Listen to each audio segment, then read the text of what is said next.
It's really the substitute for a traditional biological family. Hello, my name is Kay Anderson, and you are listening to Lost Spaces, the podcast that mourns the death of queer nightlife. Every episode, I talk to a different person about a venue from their past, the memories that they created there, and the people that they used to know. So, this might just be the saddest episode that we have ever had of Lost Spaces. And I don't say that in a sensationalist way to try and get you to listen to the whole episode. I really do mean it legitimately, and if you are not in the right headspace to listen to a sad chat at this moment, then maybe go away and come back another time. Which is not to say that a sad episode is a bad thing, but I just think, sometimes it's good to be upfront about this and let you know what you're getting yourself in for. But for those who are in the mood for a little contemplation, let me tell you all about my guest, Robert Black. Now, Robert is probably best known as being a porn star, and in fact is this year celebrating 25 years in the business, but he's also much more than that, obviously, and in the last few years he has launched his own podcast, Sexual Heroes, as well as a YouTube channel which gives practical tips about self-care and sex for queer men.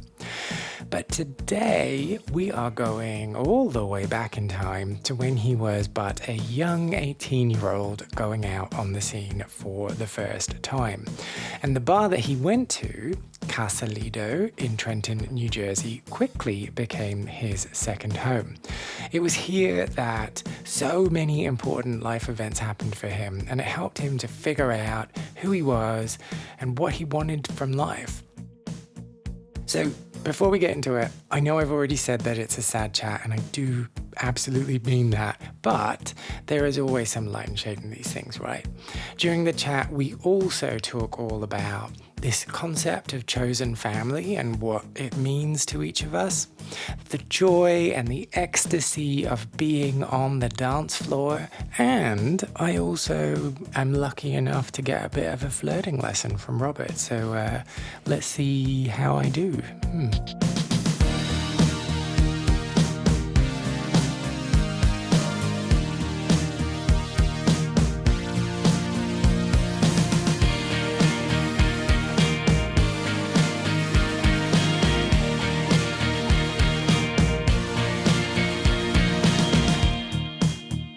I had a terrible home life, and I left home when I was 17 and moved in with my close high school friend, Renee, and she'll probably listen to this. I'm sure she will. Hi, Renee. So I never felt like I had a family. Mm-hmm. I have very few memories of family. I never had a conversation with my father, ever. Nobody ever said, I love you, that's for sure. And, I really didn't interact with my siblings growing up. So when I moved in with Renee, Wait, 17. Hold on. Sorry. Can I just understand this a bit more? Yeah. So you said you never had a conversation with your dad, but you lived with your dad? It was just that you were never interacting with him? I mean, if I watch a TV show with a family in it, and they're, talking to each other about this or that, or the dad says, how was your day today? Or, that never happened in my house. Okay. And then so your siblings not talking to you, were they also not talking to each other, or were you the black sheep in the family? Yeah, I don't think my brother and sister didn't really interact much. It was just not a loving place. Okay. I don't talk to my dad now. My mom died a few years ago, and yeah. Okay. So I cut you off. You were saying that when you moved in with Renee. Yeah, when I moved in with Renee, the drinking age in New Jersey was 18, and the drinking age in Pennsylvania, right across the river there, was 21. And across the river was New Hope, Pennsylvania, with the big bars, and it was just a big gay community there. But I I couldn't go to any of those places because at first I was only 17, but then I turned 18 and suddenly I could go out, but only to the Casa Lido in Trenton. That was the only thing around.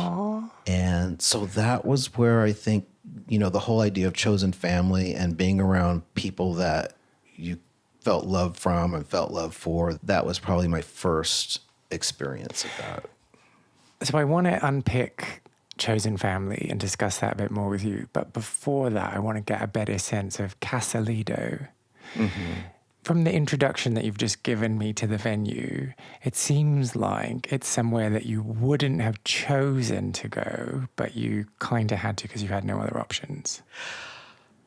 Not that it wasn't a cool place or a fun place, because it certainly was. I'm glad that ended up being a place to go. But New Hope, Pennsylvania was right there across the river. It had 2 or 3 big bars. 3 big bars, 2 of them big dance clubs. And yeah, it was a very gay town. Okay. So I want to ask questions then about chosen family. Because for me, I don't think I have ever felt that sense of a chosen family. And it's maybe because I am good at developing relationships on a one-to-one basis, but not in a group setting. Or it might just be that I've not been lucky enough to meet a group of people that I've felt that affinity with. But to me, that chosen family, like, it's a concept I can appreciate and understand, but I don't kind of get it here in my gut. What does it mean to you? It's really the substitute for a traditional biological family. It's what satisfies that need. And I am close with my sister now because, years later, maybe 5 or 10 years ago, we kind of reconnected, realized we both had the same experience of growing up, and we bonded, and we're like this now. We're absolutely tight as can be. And that's wonderful. That is wonderful. I love my sister. But just that idea of family, it's back then I didn't have it. And it's not like I went to the bar and said, well, this person. Yeah. You can be my auntie. You can be my uncle. It wasn't really so much about specific people being the chosen family. It was about being in the Casa Lido and feeling a part of a family. Like everyone was family when we were there. Oh, I see. Imagine people get together for Thanksgiving and Christmas or Hanukkah or whatever holidays. They get together with big families that they're a part of, biological, and it's fun, and they share and they dance and laugh or whatever they do. And I didn't have any of that. Yeah. So going to the Casa Lido on a Saturday night and being around these people and having things in common like you would with a biological family normally, it was huge. But so it wasn't necessarily that there was a tight-knit group of you that you would identify now as being your chosen family. It was the patrons at that space. It was. I can think of certain people that were friends of mine then, but the most important thing was, and why when you asked about a venue, I immediately thought of that, is because of that overall sense of when I walked through those doors, I was transported. People don't get that anymore. So let's take a step back and see what you remember from your very first visit. Oh, that face is telling me maybe you don't remember that much. I have my memory, I'm old, it's shaky. Okay, well, let's go one step removed from that. Finding out about the venue, do you remember the feeling of anticipation? Oh, yes. And I was nervous at first. And I remember being nervous going in to a gay bar in general, just being out and being social. I was socially awkward. I still have social anxiety, so I can't be in a bar now that is very crowded. I hear you. Yeah. And what was your coming out journey? Sorry, I'm just like, let's go back here Yeah. now. Let's go back here Yeah. now. Let's go No, back here. that's So let's okay. go all the way back. Well, not all the Yeah. way back, but whenever it was. Like, what was the first inkling of, oh, yeah, gay, me? I knew from 10, 11. I just knew. And I watched Wild Wild West with Robert Conrad. Do you remember that show? You're No. not as old as me. So But I'm assuming it's a Western type TV show? Yeah, it okay. was, I think it was, yeah, black and white, at least in the beginning.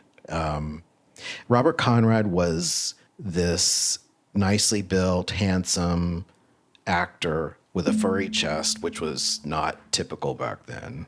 And it was a Western show. He was the hero. And very frequently, he would end up tied up and tormented by some villain with his shirt off and his hands behind his back, restrained or over his head. And that was the moment you knew. That was it, baby. That was the beginning. Yeah. How I discovered S&M. It is. It is. It totally is. Yeah. That's why I'm kinky now. Because of this TV show. Oh. Absolutely. I mean, it might have come out later anyway, but that definitely triggered it. It was very life-changing. So how do you feel when you ride a horse?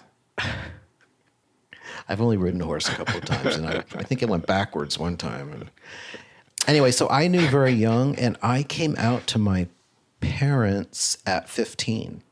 Oh, wow.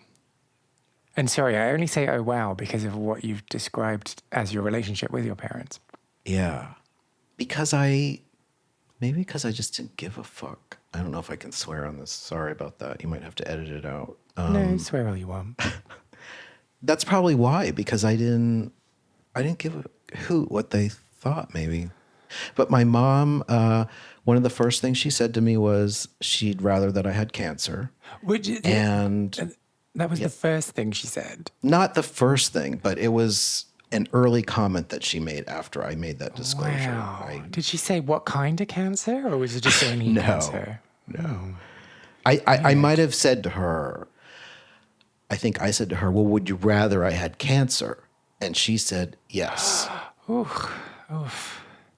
And my father said some ugly things, and yeah, that was my coming out to my parents. What about your coming out to yourself? It was slower. At 10, 11, 12, 13, I felt shame about it. I knew that I was like that, and I felt shame about it, and I was scared and didn't want to admit it. Apparently, when I got to 15, I got over that. And yeah, other people carry it around for years and years. You were like, yeah, I'm done with this. Yeah, I'm telling you. right. Yeah. I'm over this shame. Yeah. And then how did that impact your ongoing relationship? I know you moved out when you were 17, so obviously it didn't get better from there, but did it have an immediate impact on how you related to your parents? No, I couldn't wait to get out of that house because I just didn't want to be around them, especially my father. I never ever got to a point where I felt close to them. They did eventually accept me being gay. They accepted my first lover, and that ties in very much with the Casa Lido. Oh, I'll be making notes now then. Yes. But it also didn't make the relationship worse. No, because I don't see how it could be any worse. I'm sorry to hear that. It was already a flat line, so, you know. I'm not sure if I should say this. I'm going to say this. It's kind of a nucleus of a thought rather than anything else. And I really don't mean offense by saying it. I've sold this as something really scandalous and offensive. It's not. There's a kind of liberation in not having a close relationship with your family. A liberation? I suppose reflecting on what you said in relation to not giving a fuck, you were able, and this is me projecting, so tell me I'm wrong, to explore your identity and accept yourself because you didn't feel the need to perform for those in your family. That's a good theory there. That's a good idea there. I like that. Yeah, you're probably right. I'm sure that's part of it. Because I'm picking up a sense of defiance, Definitely. and assuredness. Yeah. Well, when I told them, I was prepared to be thrown out of the house. And if so, I was going to run away to New York. Ah, so you had your backup plan. I was going to live on the streets in New York. I was ready to do it. So was it kind of a bit of a letdown when they... Sorry, I shouldn't have even posed that question. No, I'm very fortunate. I know a lot of kids are sent to the streets. It's horrible. And at least I did not have to deal with that. And you had Renee, Renee. Mm-hmm. and you got to move in with Renee. Yes. We're twins. We call each other twin. And you got to go out into the world and explore your queerness and try to make sense of it. Yeah. So you remember the anticipation of Yeah. going to Casa Lido. You remember being scared of going in, but going in nonetheless. Mm-hmm. Do you remember anything about that first night or the feeling? I'm more interested in the feeling. Yeah. I don't know if I met him my very first night in that Casa Lido, but if it wasn't the first night, it was certainly, one of the first nights that I went to the Casa Lido I met my first lover. Yeah, it could have been the very first night. Very, very quick side note. Do you call people that you're dating your lover, or is there a specific criteria? I find it really cute. Did I just say lover? Yeah. Oh, because back then that was the term. Ah, okay. I find it really clandestine and exciting and like my lover. Anyway, sorry, back to the story. That was a really common term then. You don't hear that very much now. Okay. So it wasn't maybe not the first night, but it was definitely within the first month of going there. You met your lover. Oh, I think so, yeah. And I remember the shirt he was wearing too. What was it? So this was 1981, I guess. Mm-hmm. He was wearing a pink Oxford shirt. He liked those pink Oxfords, and he liked them heavily starched. Ooh. And he was 10 years older than me. Oh. And he was a locomotive repairman. Big and burly, tall, 6'4", balding, bearded. Well, no, back then I think he just had a mustache. But, yeah. And I'm 5'6".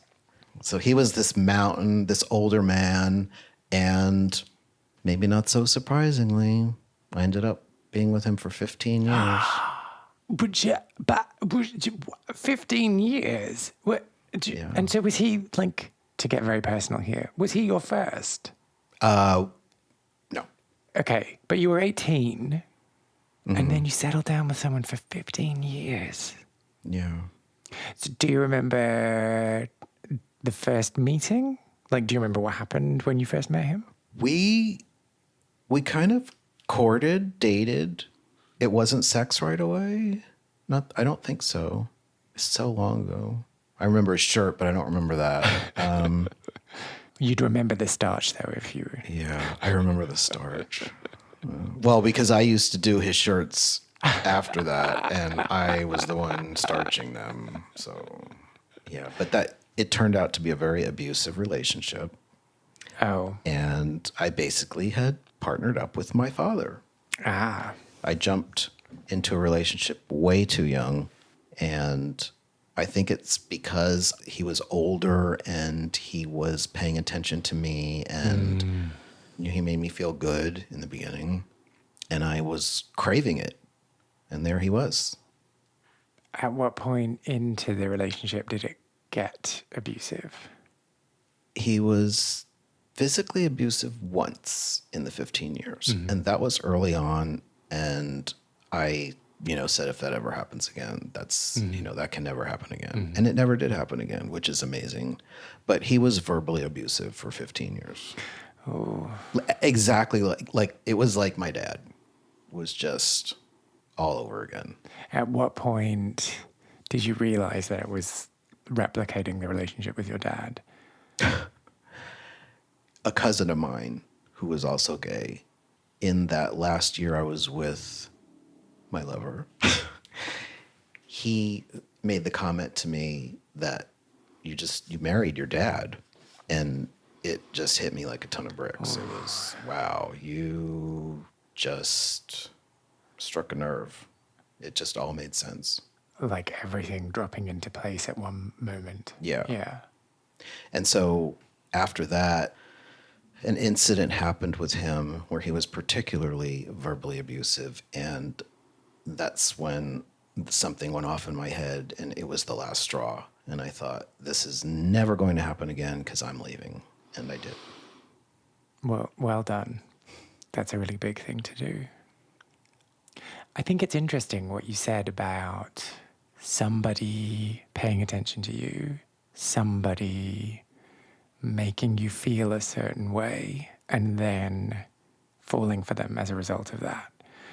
Mm-hmm. And I think that's a common thing, especially when you've been robbed of your adolescence. You've not had that opportunity to experiment and to experience emotions because you've been holding it in because you're the only gay in the school, or you're the only gay that you know of in the school.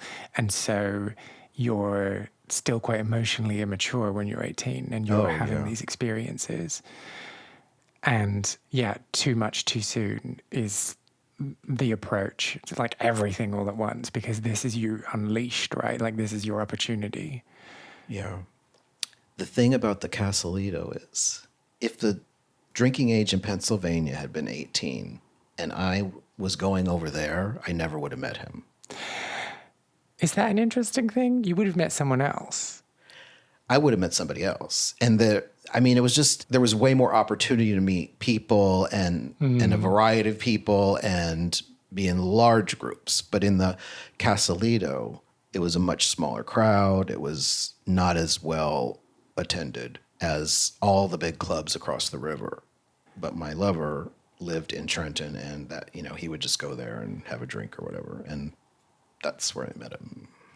Are you telling me you took what you could get?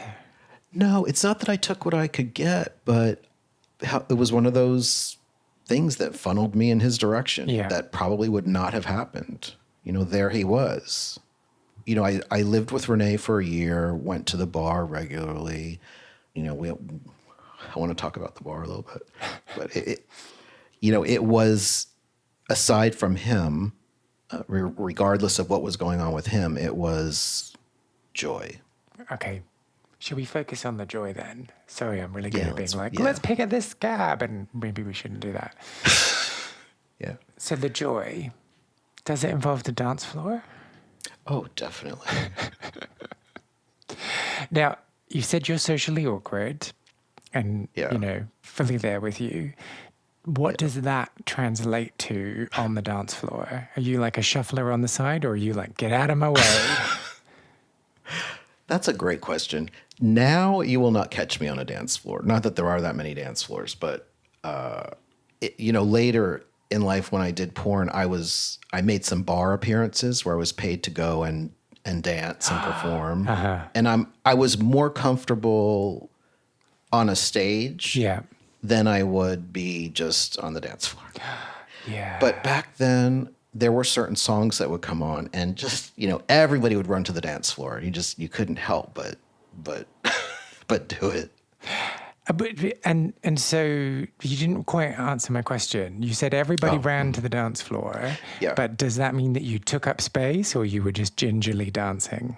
Renee, it's a shame Renee's not on here to talk about that. She could probably describe my performance. Might have been somewhere in between. Okay. Yeah. Because she used to go to the bar with me, and she made, I think, many more friends there than I did. Oh. That became her family. And I always felt good when we were both on the dance floor. It was just special. So was she your safety blanket? She was my twin. She was my... part of your gang. Yeah. Because I think there's this wonderful thing about, I'm going to generalize, so watch out, that relationship between a queer man and a straight woman, and especially when you've grown up together or gone to high school or whatever, and they have been your confidant and the person that has cheered you on and kind of helped you to feel brave enough to do things when other people haven't. Yeah. But they always like get all the attention and everyone loves them and not you. What's that about? She was definitely popular. Is it just that she was more gregarious than you naturally? Definitely. Yeah. So what would happen then if you fancied someone? Would you get her on the case? No. I definitely experimented back then. Yeah. Well, you can't just say I definitely experimented back then and then not elaborate on that. Come on. Well, I didn't. I mean, my first lover was not my one and only sexual encounter, but did I get her on the case? No, that wasn't necessary. I could do it very well on my own. So you weren't backwards about coming forward. No, I loved to cruise, and that's a lost thing. But when we're talking about cruising, we're not talking about cruising in the bar. We're talking about cruising elsewhere, right? No, in the bar. Oh, in the bar. Like, yeah. Oh, gosh, that's stressful. So how does that work? It's standing across the bar from someone and making eye contact and, not going to your phone to look them up on Scruff, but, you got to do the dirty work yourself. But that is useful because you can find out what their sexual preferences are and everything before you make the effort of talking to them, Just cross them off your list. Yeah, but, sometimes we get together with people and we find common ground and have a lot of fun. And when you have an app and all it does is allow you to discount people, then you're missing out. Okay, I was being a little facetious, but I know. Well, okay, so you see them across from you, you're in the bar, you make eyes?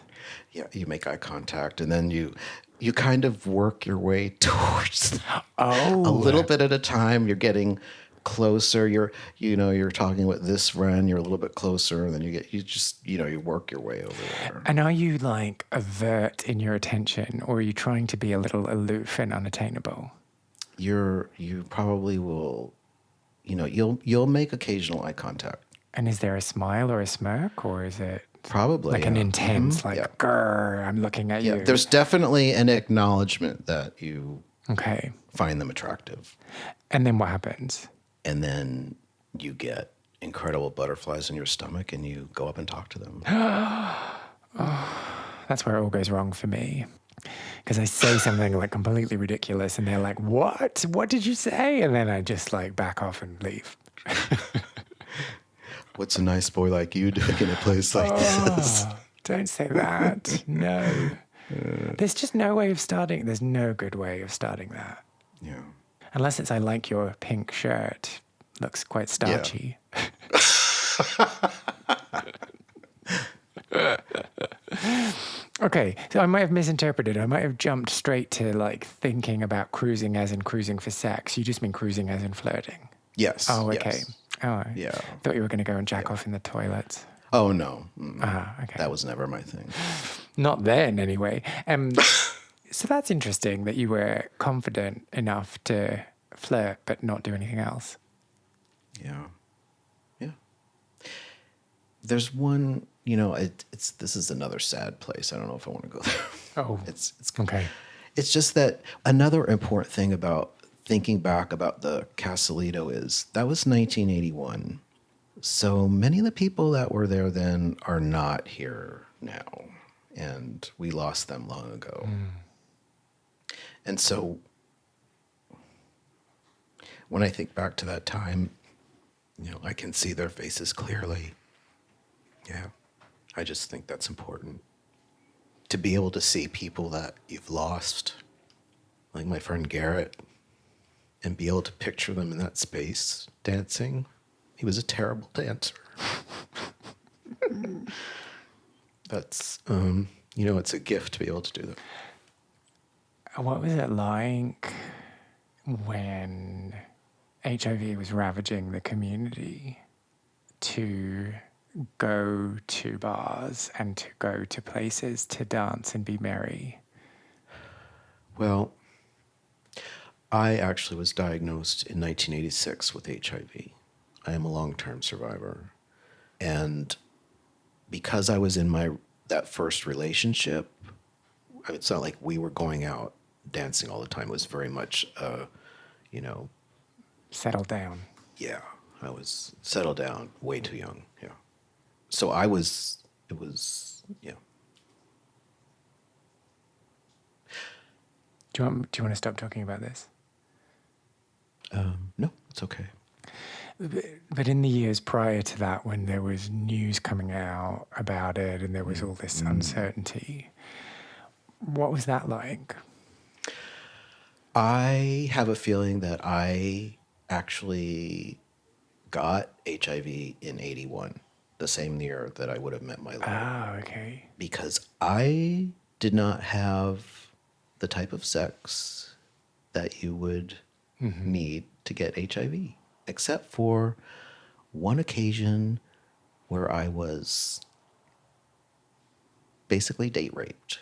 So when the news started coming out about it, and it happened in New York, the epicenter of all of it. And when the news started coming out, it was always in the back of my mind. If I wasn't infected because of that. And to this day, I know that had to be it. That was it. So with that in the back of your mind, did you consciously choose not to get tested, or were you talking yourself out of that voice? Were you like kind of having that argument with yourself? Yeah, I did not get tested.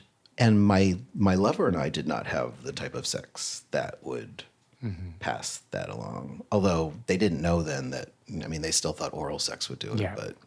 But we did not get tested. The reason that I ended up finding out was because I was working for a large financial institution and they were having a blood drive and everybody was going and like, you got to go give blood. You got to go give blood. And I'm like, oh. And so I went, checked off all the high risk boxes and then they sent me a letter. You need to come in I was in New Jersey. You need to come into New York and talk to one of our people here about a health issue that we noticed. And I knew what it was, but I went in and that's how I found out. And my lover did not want me to tell anyone. So I kept it inside for years. Years. Wow. Well, it's okay. So getting that letter saying you've got to come in, we've got to talk to you. Do you remember the feeling of going in? I think I was feeling kind of numb. And you suspected that this was what they were going to tell you? Oh, yeah. What did it feel like finding out? It was disorienting. Even though I had suspected it and long worried that was going to be the case, it just was this overwhelming thinking about your life ending and how this was going to play out. And then with your lover asking you, imploring you, however he communicated it, to not tell other people, which I'm assuming is because he was worried about the stigma and what the repercussions would be. Exactly. How did that feel when he asked that of you? It was probably not healthy. It was a lot to hide. Did you tell anyone else? I'm pretty sure I told Renee. Yeah, I'm pretty sure I told Renee. But some of my closest friends, I didn't tell till years later. Years. That's so much to process and just to hold on for yourself. Yeah. And did you start telling people once you'd left that relationship, or? Yes, towards the end, I was telling people, and people were supportive. Why do you roll your eyes? Well, they probably would have been all along, but yeah. Does that mean you resent him asking you not to tell people? There's so many other things to resent that that's just one of many. He actually died this past year. So did you find out because you were still in touch or because other people knew him? Because another one of his lover from before me let me know. And And so presumably you haven't spoken to him since the 90s? I haven't spoken to him since the day I walked out the door. 1996? No, yeah, 1996. So what was that like finding out? It was interesting. I had always wanted him to die a slow, painful death. And he ended up dying a slow, painful death. And it didn't feel good. Bugger. I'm actually happy to say that I was not happy to hear that. I can look back and think about a lot of good times that we had, because there were good times, and yeah, I'm glad he's not in pain anymore. It's such an interesting thing, though, isn't it? Because you've moved on. That's me making big assumptions. From what you've said, it sounds as though you moved on. Yeah. You moved on so much, and then to just be transported back to that part of your life, it's so destabilizing, or it could be. Yeah, I've moved on, and I can't imagine a better relationship than the one I'm in right now. Aww. Yeah.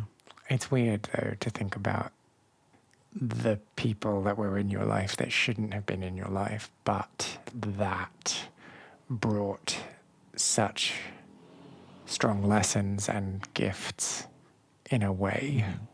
Yeah, and my first lover, his parents were horrible, and yeah, I mean, we just do the best we can, right? Yeah, we absolutely do. That doesn't excuse any of his behavior, No. but we are all But it explains trying, it. yeah, we are It all explains trying it. to figure things out and get by.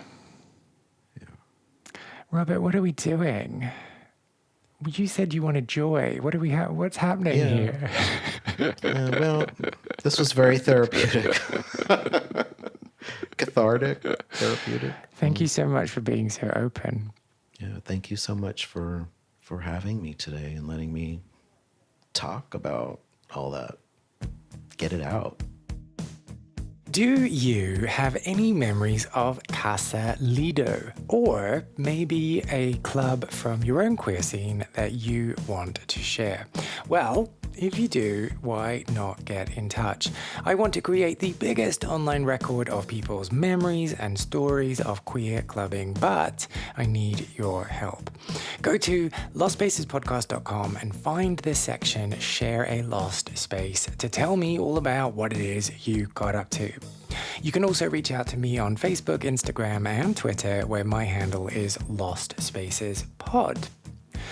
Find out more about Rob by listening to his podcast Sexual Heroes, or visiting his YouTube channel, which is Robert Black Videos, which includes wellness and sex tips for queer men.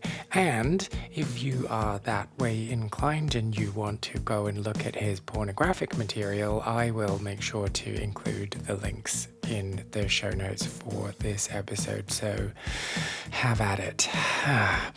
If you enjoyed this episode, I would really appreciate if you took the time to subscribe, leave a review on your podcast platform, because I know it sounds naff, but it really does help, or just tell other people that you think might be interested in giving it a little listen too. My name is Kay Anderson, and you have been listening to Lost Spaces. Thank you.